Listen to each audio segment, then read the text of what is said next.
Terkait dengan KUA itu sebenarnya tusinya bukan hanya sekedar pernikahan, banyak sekali, termasuk nikah beda agama tadi yang disampaikan Ibu tadi.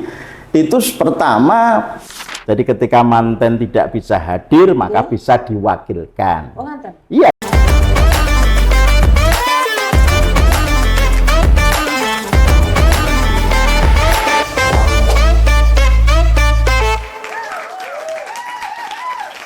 Assalamualaikum warahmatullahi wabarakatuh. Waalaikumsalam warahmatullahi wabarakatuh. Dan Primasari Narendrani dari Kemenag Kota Madiun Kreatif Studio.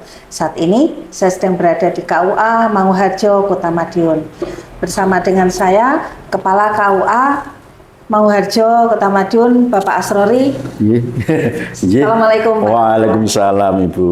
Sehat ya? Alhamdulillah sehat ya Pak. Alhamdulillah sehat ya Pak. Alhamdulillah Bu. Ini Pak, kan yang kita langsung aja nggih. Pak Asrori ini Kepala KUA dari KUA Manguharjo, Kota Madiun. Betul Ibu.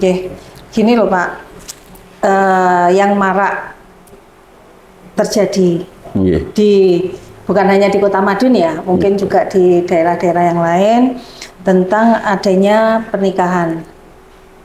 Kan KUA ini kan tempatnya orang nikah ya Pak. Kalau orang tahunya kan KUA, oh nggak mau nikah KUA. Nah ini yang marak terjadi ini kan adanya banyak pertanyaan-pertanyaan juga Pak. Kalau nikah beda keyakinan itu bisa nggak? Terutama untuk kita yang beragama Islam ya Pak. Mungkin bisa dijelaskan sama Pak Asrori. Assalamualaikum warahmatullahi wabarakatuh. Terkait dengan KUA itu sebenarnya tusinya bukan hanya sekedar pernikahan, banyak sekali, termasuk wakaf, termasuk kait keluarga sakinah, termasuk hisab ru'yah, termasuk zakat. Hampir semua syariat agama Islam, bahkan konsultasi waris dan sebenarnya itu semuanya masuk ke KUA. Rujuk juga Pak? Gimana? Rujuk sekarang, kalau rujuk memang ikrarnya di KUA, karena sekarang kan ada nikah dan rujuk itu di KUA. Kalau sebelumnya kan namanya KUA itu menurut Undang-Undang Nomor 22 Tahun 1946 semula adalah KUA itu nangani namanya NTCR. NTCR itu adalah nikah, talak, cerai, rujuk. Semuanya di KUA sebelum adanya PA. Jadi orang nikah di KUA, uang pegatan yang di KUA, rujuk di KUA, balik nih juga di KUA. Itu semuanya seperti itu. Dengan adanya undang-undang kehakiman, akhirnya ada perpisahan, istilahnya tusi KUA agak dikurangi. Kalau kaitannya dengan nikah, Ibu, maaf ya, itu nikah itu kan satu peristiwa yang sangat besar ya. Kalau dalam Quran ada istilah mitsaqun ghalidho. Misalnya itu adalah perjanjian yang kokoh, perjanjian yang luhur, perjanjian yang berat. Bahkan perjanjian setara dengan perjanjian para nabi dan rasul di hadapan Allah. Sehingga perjanjian ini akan berakibat luar biasa. Nek lanang ilang joko, nek wedok ilang perawane. Itu termasuk pergeseran tanggung jawab, pergeseran ketaatan, perubahan hukum. Lah inti dari akad nikah itu akan merubah dari kebebasan menjadi satu tanggung jawab, dari maksiat jadi ibadah, dari haram menjadi halal. Oleh sebab itu karena suatu peristiwa besar, maka harus ada hukum yang baku untuk mengaturi semua.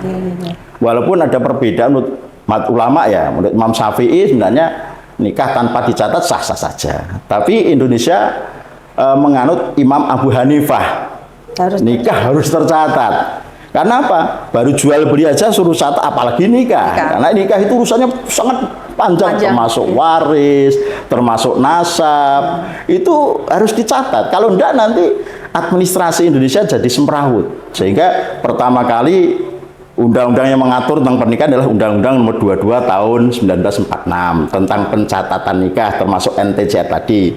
Kemudian Undang-Undang Nomor 32 Tahun 1954 itu berlakunya Undang-Undang 22 Tahun 1946. Kemudian dipertajam, dipentegas lagi namanya Undang-Undang Nomor 1 Tahun 74.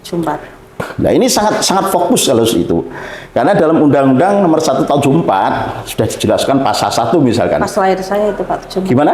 Lahir saya itu 74. Oh gitu.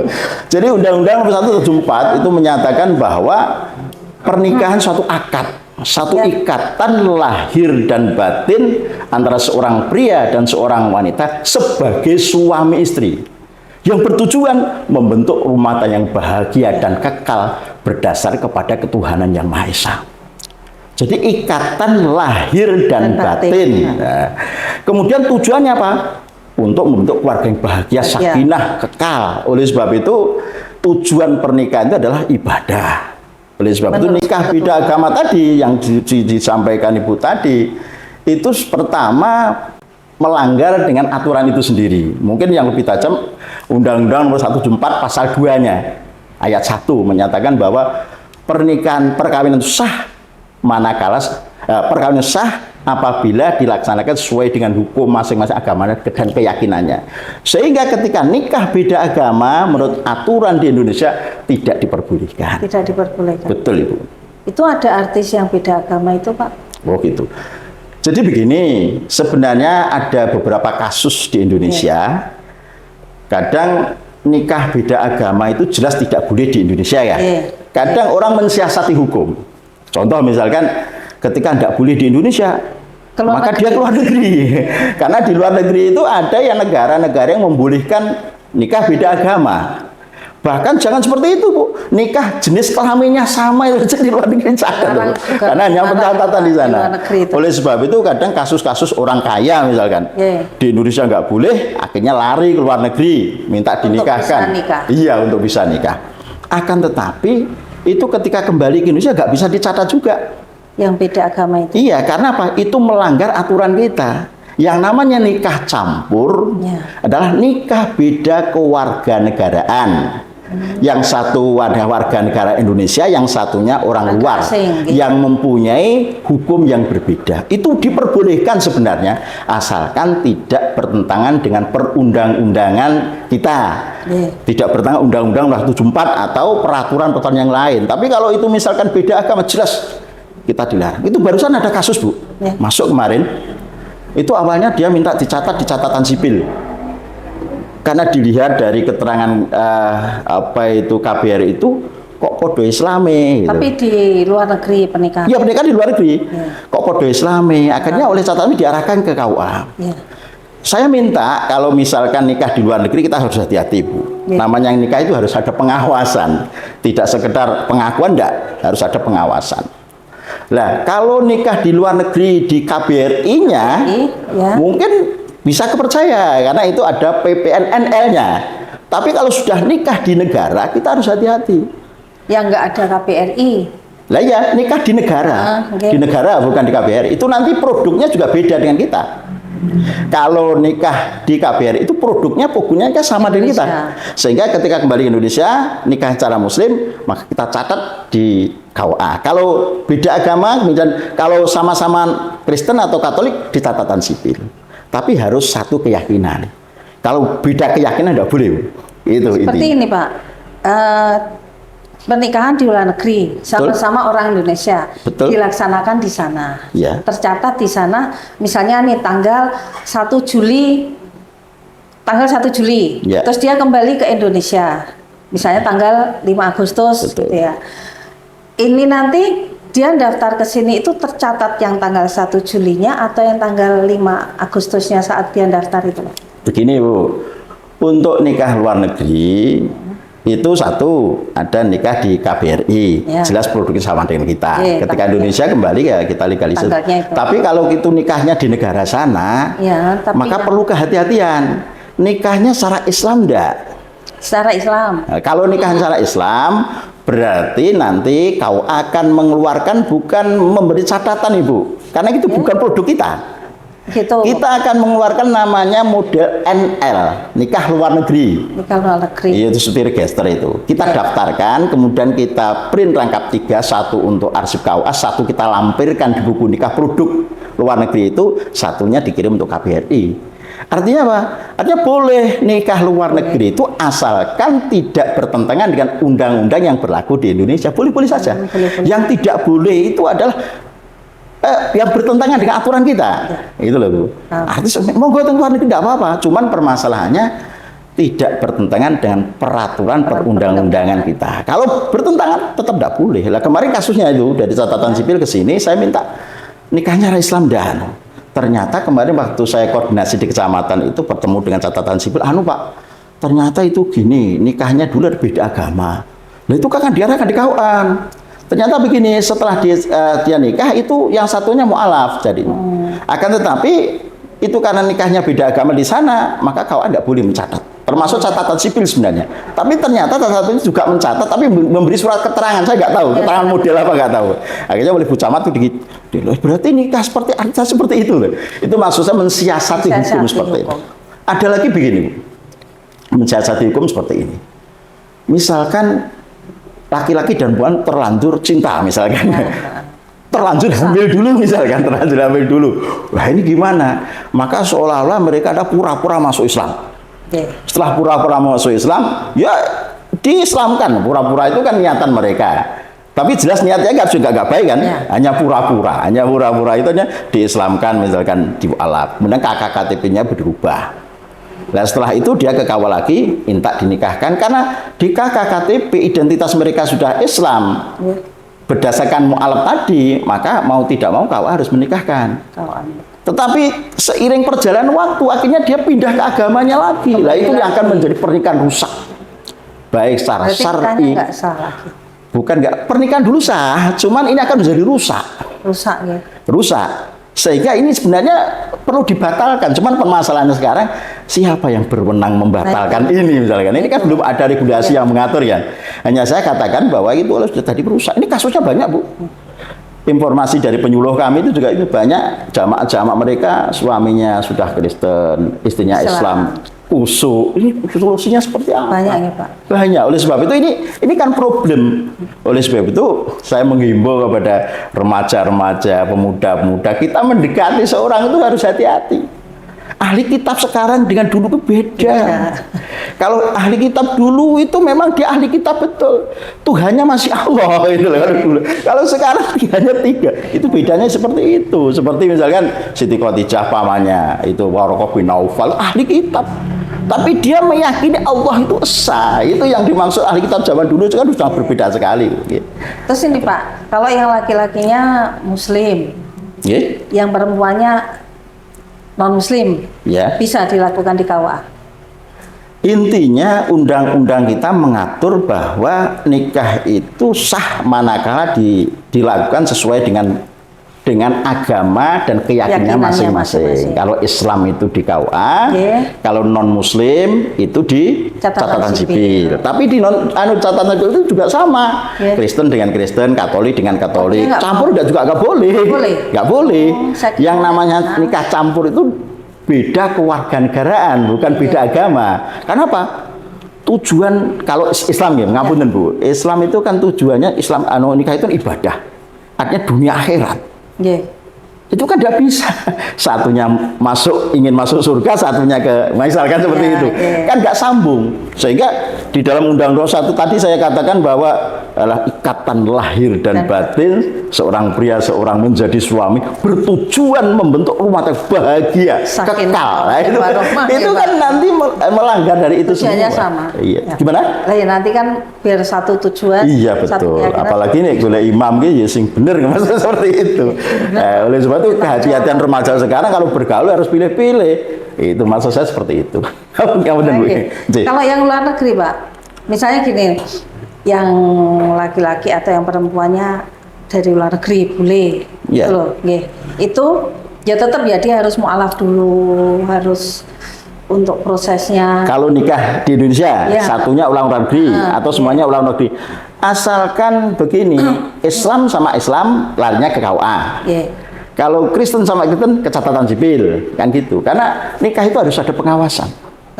Tanpa ada pengawasan maka tidak terjadi satu pernikahan. Sah nggak nikahnya? Dan KUA juga harus hadir di sana kalau itu kaitannya dengan orang Islam. Kalau hanya katanya nggak ada data otentik, KUA nggak berani mengesahkan. Nggih, harus datang KUA, persyaratannya apa, ngaten itu. Terus untuk nikah itu kan juga untuk walinya ya Pak, yang dinamakan apa, nasab ya. Nggih, kan harus jelas ya Pak. Betul. Nggih. Nah itu kedudukan wali dalam akad nikah itu penting nggak Pak?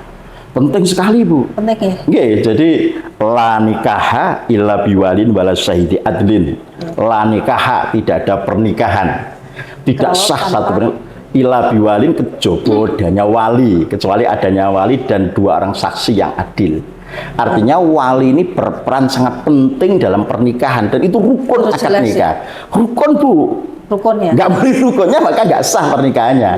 Oleh sebab itu dalam Islam wali itu ada 2. Ada wali hakim, ada wali nasab. Wali nasab itu wali yang ada hubungannya dengan darah, ayah, kakek, buyut, itu ya. Jadi nanti ini hubungannya dengan nasab. Kemudian ketika nggak punya wali nasab maka hakim. Misalkan walinya Abdul tuh mogok. Wali ini gak gelem nikah nih. Oleh sebab itu maka harus ada ketetapan pengadilan. KUA juga nggak boleh langsung menikahkan kecuali sudah ada ketetapan pengadilan menunjuk KUA. Ke pengadilan dulu. Iya, kalau itu wali Abdul. Abdul tuh mogok Bu. Nggak mau menikahkan. Harus ada keputusan pengadilan. Itu pun KUA harus senantiasa memberikan informasi pada wali itu. Walaupun ada keputusan kemudian ternyata walinya juga mau menikahkan, maka ya wali nasab. Kalau betul-betul mogok nggak mau menikahkan, maka itu walinya hakim. Wali hakim. Jadi pindahnya wali nasab pada wali hakim termasuk itu. Salah satunya juga nggak punya wali. Misalkan anak seorang ibu, anak seorang ibu, atau dalam hukum kita anak kurang 6 bulan masa kelahiran setelah pernikahan. Walaupun ini khilafiyah, ini perlu saya sampaikan Ibu, biar nanti masyarakat. Itu gimana? Gini, usia kehamilan itu kan 6 bulan. Ketika anak lahir kurang 6 bulan, misalkan ini nikah. Kok lahir sebelum 6 bulan? Oh, baru 5 bulan itu. Nah, misalkan itu secara syar'i bukan anaknya. Gitu Pak. Iya. Karena apa? Karena menurut imam madhab, gitu, madhab semuanya baik Syafi'i, Hanafi dan semuanya usia kehamilan 6 bulan. Ketika itu anak lahir kurang 6 bulan bisa hidup sehat walafiat, itu secara bukan bapaknya. Itu bukan bapaknya secara syar'i secara syar'i, secara administrasi itu masuk karena Permendagri dengan peraturan kita beda. Kalau Permendagri kan mengatakan anak sah adalah anak dalam perkawinan sah. Sekarang nikah besok lahir anaknya nggak apa-apa. Itu sudah anak anak kandung. Kok golekne akte ya anak kandung, kakane ya anak kandung. Tapi beda dengan kita. Kita KUA itu harus mengkomunikasikan 2 aturan, syar'i dan administrasi. Ini yang berat di sini. KUA itu ini syar'i dan administrasi. Secara syar'i kurang 6 bulan itu bukan anaknya. Berarti kalau ada caten nih Pak, caten calon pengantin datang ke KUA daftar, dia ternyata sudah hamil 2 bulan. Begini, untuk cross check KUA, biasanya kalau anak pertama harus melampirkan fotokopi buku nikah orang tua untuk menentukan itu walinya siapa. Kalau kurang 6 bulan, berarti itu bukan. Kenapa? Menurut Undang-Undang 174 pasal 42 menyatakan bahwa anak sah adalah anak akibat. Ada akibatnya loh Bu. Jadi anak sah adalah akibat dari pernikahan sah. Setelah nikah baru kawin. Orang kawin hamil terus lagi. Oleh itu cross check dari KUA maka dilihat saja buku nikahnya. Belum nikah loh Pak. Apanya? Datang kan belum nikah Pak. Buku nikah orang tua Ibu untuk menentukan wali itu. Orang mau nikah kan, datang KUA mau nikah untuk menentukan wali. Oh, biar bapakmu nikahnya tanggal piro? Oleh sebab itu kadang KUA enggak seperti itu. Jadi ini karena anak pertama tolong dilampirkan fotokopi buku nikah orang panjenengan ya. Itu secara otomatis dia enggak curiga ketika ini kok begini. Baru menyampaikan. Caten. Dan saya katakan bahwa KUA itu bertanggung jawab keabsahan akad nikah. Saya beri gambaran ketika akad nikahnya walinya memenuhi syarat maka pernikahan tidak sah. Silakan suruh pilih. Itu adanya berani Bu. Tanggung dunia akhirat bahwa itu anak. Ya saya suruh tanda tangan, saya suruh pernyataan. Kalau dia mau, ada kasus macam itu. Baru 4 bulan itu saya bertanggung jawab. Ya memang anaknya sebenarnya. Iya, kalau saya akan melihat data otentik, Ibu. Iya, lihat dari data otentik. Lihatnya karena kelahiran anak dengan pernikahannya. Ya. Saya nggak mau itu katanya nikah siri dan seterusnya. Kalau nikah siri kenapa nggak isbat?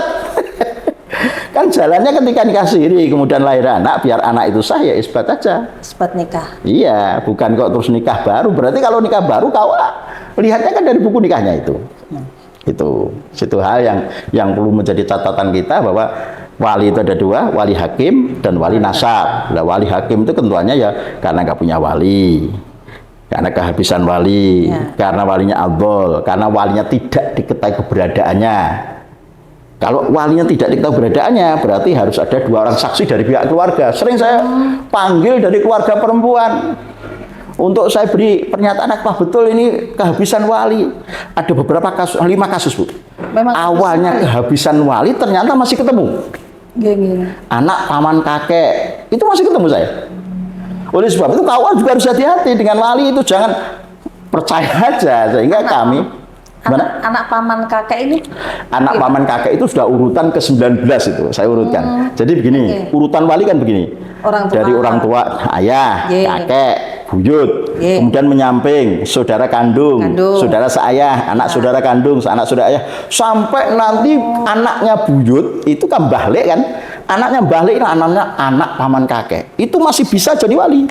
Ditelusur ya Pak? Iya, harus begitu. Yang tahu kan daripada keluarga perempuan, dari bapak, misalkan bapaknya, bapak ya, Pak, misalkan bapaknya sudah meninggal, saya minta dulu buliknya coba ke sini atau saudara, saya tanya, apakah masih? Anak masih Pak. Ternyata di mana? Itu di Ngawi sana Pak. Wah, itu berarti jadi walinya itu, seperti itu. Jadi kita nggak semudah KUA itu, nggak semudah apa yang harus kita telusuri betul.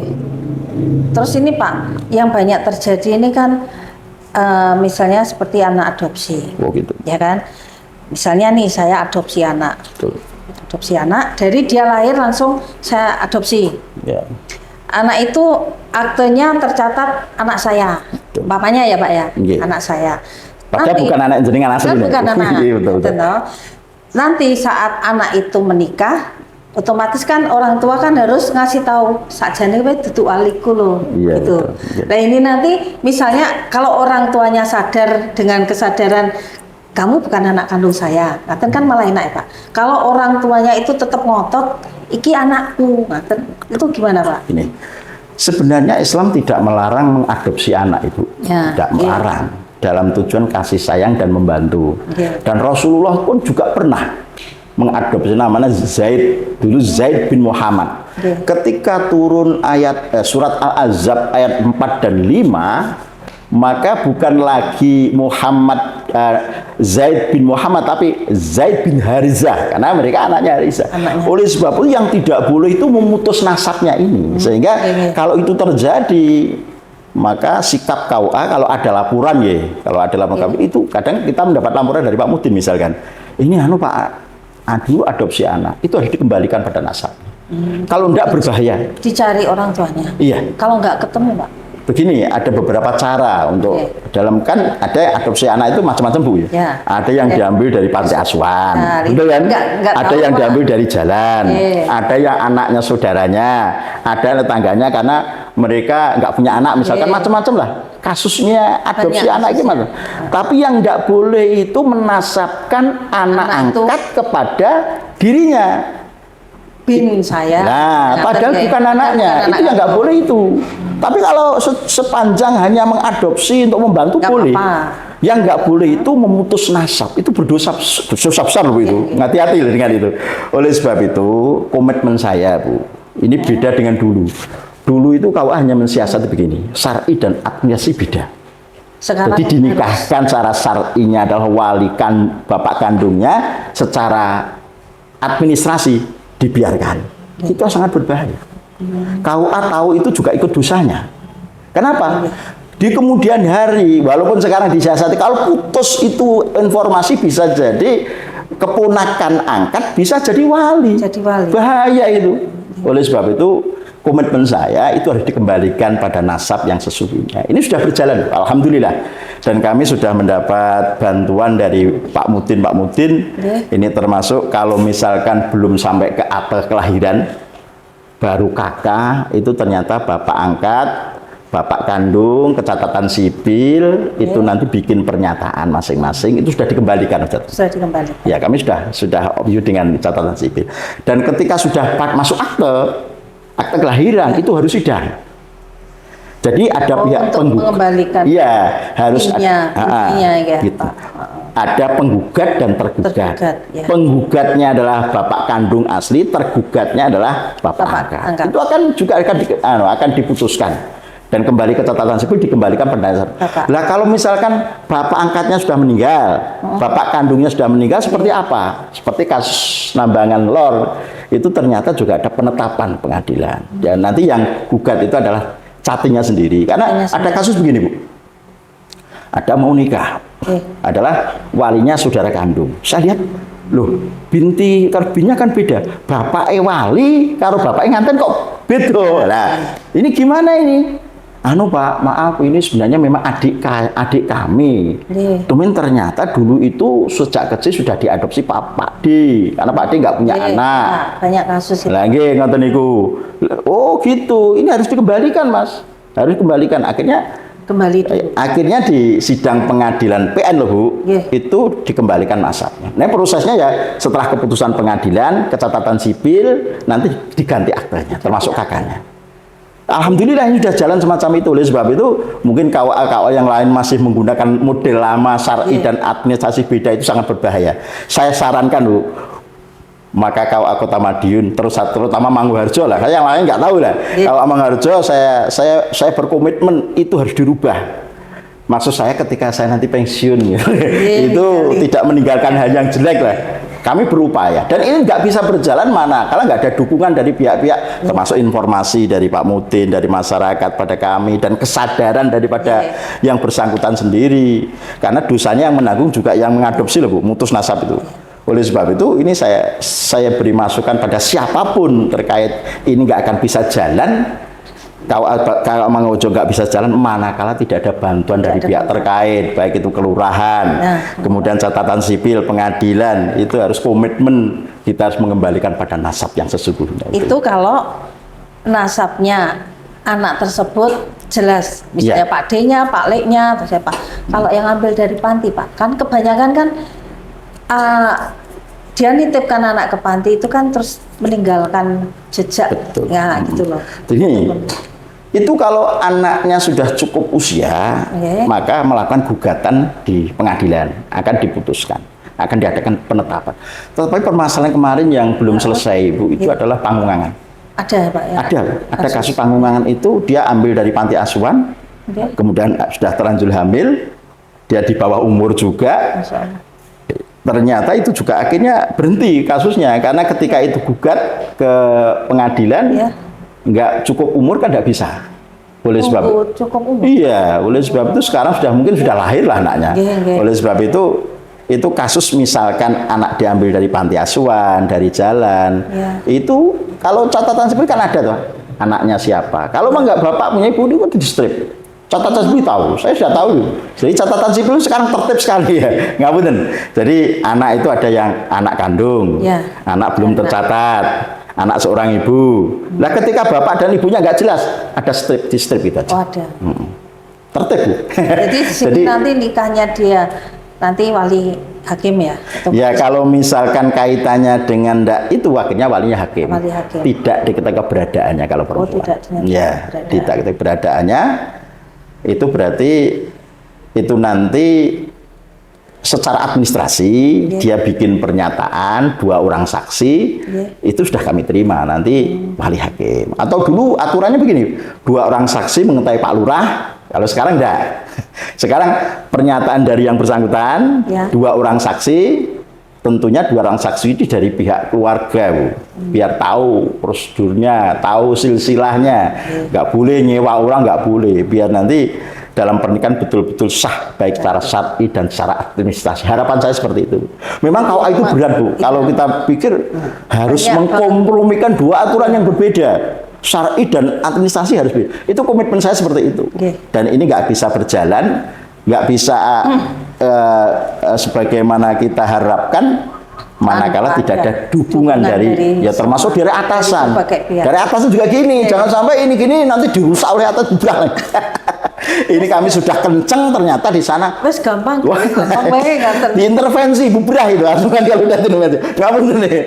Oleh sebab itu tolong kalau KUA sudah jalan semacam itu, KUA jangan diintervensi lah. Biar justru harus didukung oleh pihak-pihak yang mungkin bersangkutan dengan hal itu. Mungkin itu maaf ngapunten. Terus Pak, tadi saya mau nanya untuk yang wali itu Pak. Bukan wali ya. Apa tadi? Pernikahan. Oh, pernikahan, ya. Seperti apa? Misalnya pernikahan siri ya untuk pencatatan nikah itu jelas pernikahan siri. Ya. Orang tuanya orang tua kandung. Betul. Dilaksanakan di luar negeri artinya. Tapi tidak tercatatkan.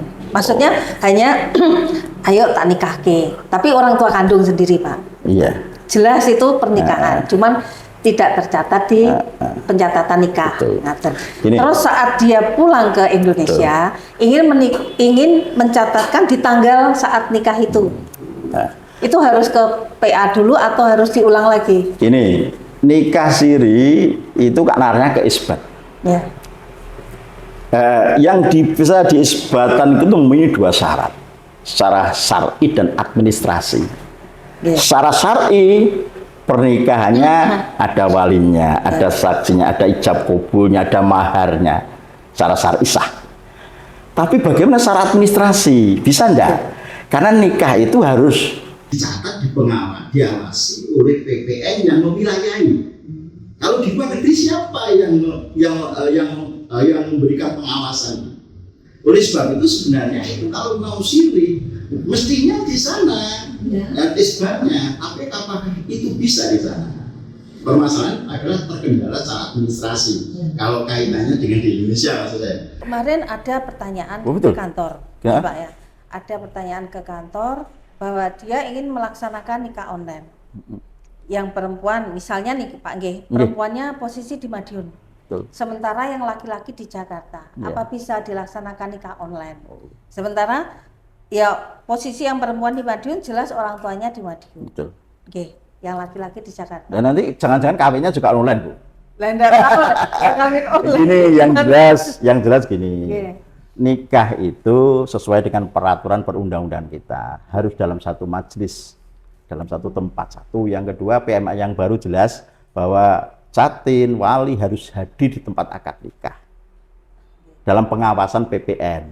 Sehingga ketika itu online, mungkin secara syar'i mungkin, tapi secara administrasinya akan tidak bisa, tidak mungkin, Bu. Tapi secara syar'i dia mungkin karena kaitannya dengan kadang orang, wis iki tauhil walinya lewat telepon aja. Walaupun saya nggak kalau saya berpendapat nggak boleh, karena tauhil wali juga harus ada dalam satu majelis. Kalau enggak berarti kan harus tauhil wali bil kitabah kan semacam itu. Itu pendapat khilafiyah menurut saya. Tapi saya menyarankan kalau kaitannya dengan nikah resmi, maka penuhilah persyaratan resmi. Biar nanti tidak menyesal di kemudian hari. Karena apa? Nikah itu murah, Ibu. Nikah di KUA gratis. Di luar kantor 600.000. Nah, itu aja resmi itu. Apa susahnya nikah resmi? Kalau nggak bermasalah, nikah siri itu biasa nikah bermasalah. Kenapa susahnya nikah resmi, nikah di KUA? Kalau tanya biaya, di KUA itu gratis, tidak ada biayanya. Tapi yang jelas nikah di KUA itu gratis. Urus surat-surat selesai. Ya. Saya pernah Pak baca Pak, pernah baca yang pernikahan beda kota itu Pak. Itu ya laki-laki di luar kota. Betul. Itu pencatatan nikahnya tetap terlaksana. Maksudnya? Di tempat yang perempuan nikah, posisinya perempuan di Madiun. Ya. Ada orang tua, sudah jelas saksi juga menyediakan saksi. Yang laki-laki di luar kota, dia juga ada saksi. Nikah secara online. Itu sah. Begini Bu. Ya. Pernah saya baca itu Pak. Bukan gitu. Jadi kalau misalkan laki-laki di luar kota, wali dan ngantainya itu di rumahnya, itu biasanya bukan secara online. Ya tauhil. Ya tauhil wali itu ada tauhil wali, tauhil manten. Jadi ketika manten tidak bisa hadir, maka bisa diwakilkan. Oh, ngaten. Iya, ijab kabulnya bisa diwakilkan, tapi kawinnya tidak boleh diwakilkan. Kalau ijab kabulnya boleh. Jadi misalkan ya, wali nggak hadir, boleh aja, cuman harus diwakilkan. Namanya taukhil wali bil kitabah. Atau diwakili oleh monggo. Tapi di dalam satu quorum akad nikah harus terpenuhi 5 rukun, harus terpenuhi. Satu, itu semuanya harus hadir dalam satu majelis. Adanya wali, ya, ada 2 orang calon manten, saksi, ijab dan kabul. Kalau mahar sebenarnya hukumnya wajib, cuman bukan termasuk rukun. Sehingga penyebutan mahar itu sunnah, hukumnya bukan wajib. Disebutkan juga boleh, enggak apa, lebih abdul disebutkan. Itu kalau kaitannya. Tetapi ketika nggak hadir, kok dicatat, berarti itu bukan nikah online, Bu. Saya curiga kalau dihadiri orang KUA lagi, dihadiri orang KUA ada itu? Belum. Dia baru tanya. Nah, kalau nggak dihadiri orang KUA saya sanksi. Kalau itu dihadiri oleh orang tua, ada KUA misalnya, Pak. Nah, kalau misalkan itu dihadiri oleh orang KUA secara lembaga resmi, pasti itu syaratnya seperti tadi. Ada taukhil wali, ada taukhil manten, sehingga ijab kabulnya itu kalau misalkan dari jarak jauh ini kan, kan susah. Jadi di posisi di Madiun, laki-lakinya di Jakarta, nanti yang ijab di sini bapaknya kemudian laki-laki mewakilkan pada saudaranya atau temannya di kabulnya itu harus sah. Ada, dia kan taukhilnya di KUA di hadapan PPN sana. Jadi saya nikahkan anak saya. Betul. Saya terima nikahnya untuk siapa kan gitu, kalau bukan untuk saya ya. Oh, di bapak itu. Ya enggak kan untuk siapa kan, harus ada loh. Untuk teman saya yang bernama ini, kalau itu bisa. Seperti misalkan walinya nggak hadir di luar negeri, itu ada taukhil wali bil kitabah, diwakilkan.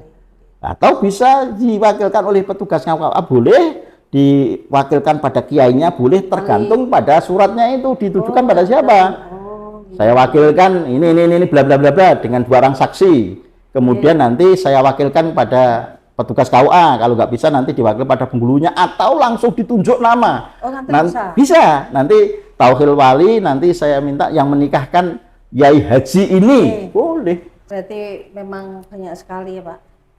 Untuk menuju suatu pernikahan, untuk menuju suatu hubungan yang halal. Sebenarnya tidak susah, Bu. Hanya kemauan, kemudian juga terus kemudian juga termasuk niat yang tulus, kemudian juga nanti langkahnya yang betul, niatnya juga betul-betul memang karena untuk ibadah, semuanya nggak ada yang susah. Semuanya gampang. Iya, kalau niatnya ibadah, semuanya insya Allah ada yang menolong. Karena niat nikah itu ibadah. Ketika niat ibadah insya Allah berkah. Tapi kalau niatnya dengan wanita cantik 30 tahun skisut, ketika nanti nikahnya dengan pejabat dipecat jaluk pegat.